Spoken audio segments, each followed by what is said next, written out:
Hi everyone. So today I'm going to show you the living gifts from the Living Gifts Nursery. We're going to transplant them. Actually, it's Haworthia and an Aloe.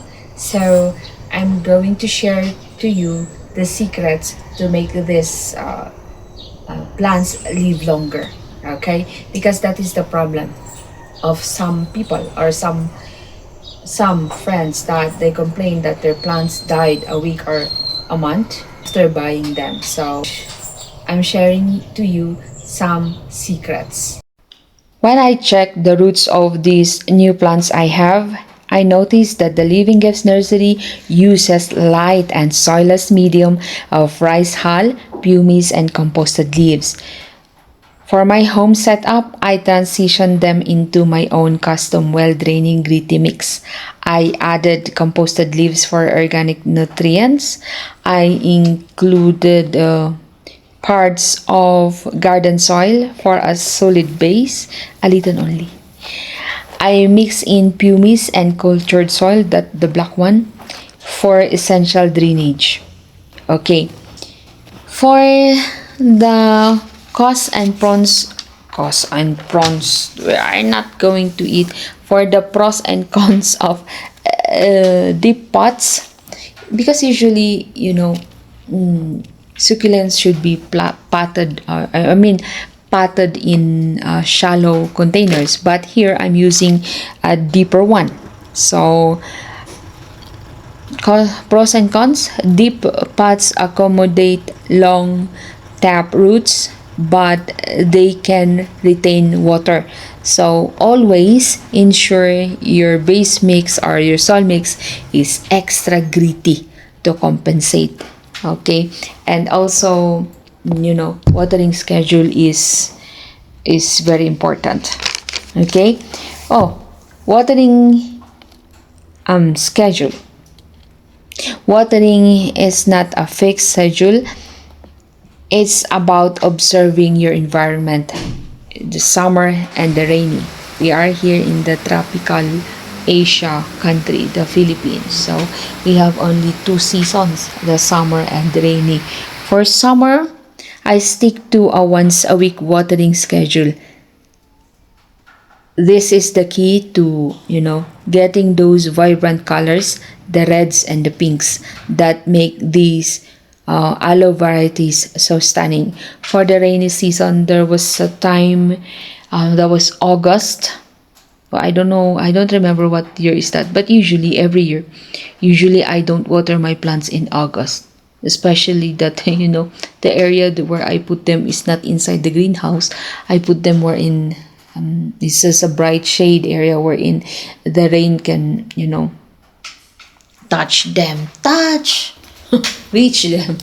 Okay, so the secret of that black cultured soil as top dressing. Usually I don't add top dressing on my plants, but I observe the plants or the succulents that I use the cultured soil as toppings. The plants are healthy, they are fast growing. Actually, the black cultured soil is made of diatomaceous earth.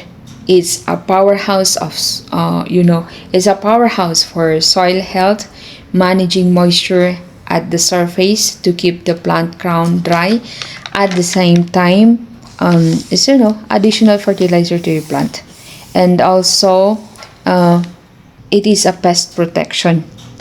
Okay, because it is a diatomaceous earth, it acts as a mechanical barrier against pests like fungus and fungus. And then also, if you have Starkle G, I ran out of it, so I don't have it now.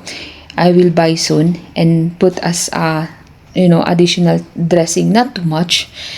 Okay, just place them on top of your pots, plants, no soil. And then to get rid of ants and aphids, the Starkle G is very useful, because if there is the presence of ants around your succulents, basically there are aphids. Okay, And then these is fertilizer baskets. They keep slowly release fertilizers in place, ensuring every watering delivers nutrients directly to the root zone without mess. So that's it. We made 2 plants happy today. Actually, it's a rainy day, and it's good to have some hot brewed coffee. Hey, hi neighbors! Please like, comment, and subscribe to my channel. Thank you. Tianog kabasan mo wan.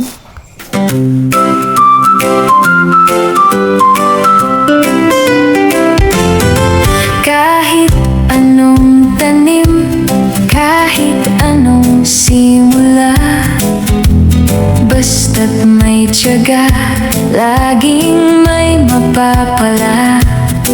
It's not just about the soil or the sun up above. Dito sa Home Garden Remedies by Hardiner ang nanay, we share the secrets of a life that's bright and sunny. Always remember as we watch the leaves above, we believe that all plants grow with love. Lunti ang lunas, lunti ang buhay. Home Garden Remedies, keep growing with love.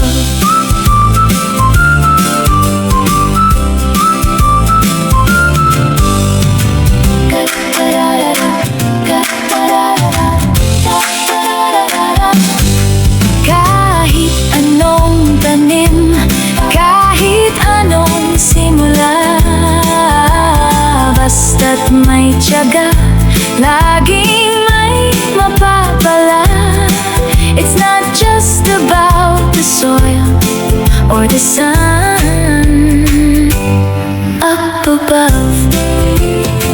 Dito sa Home Garden Remedies by Hardiner ang nanay, we share the secrets of a